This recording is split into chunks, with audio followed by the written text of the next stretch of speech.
Mmiliki wa Tom ambaye ni paka amemuweka kwenye nyumba yake kwa sababu kazi ya Tom ni kumkamata Jerry peke yake. Ile katuni ile. Sasa ikitokea Tom amefanya kweli majukumu yake vizuri akamkamata Jerry.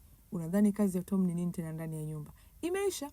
Thamani yake imeisha. Kwa hakuna maziwa mazuri, hakuna chakula kizuri, hakuna nyama nzuri, hakuna kumtekea tena vizuri. Kazi yake imeisha. Kwa hakuna hitaji lake, uhitajika wake tena ndani ya nyumba. So nini anachokifanya Tom ni kuhakikisha kwamba hamkamati Jerry.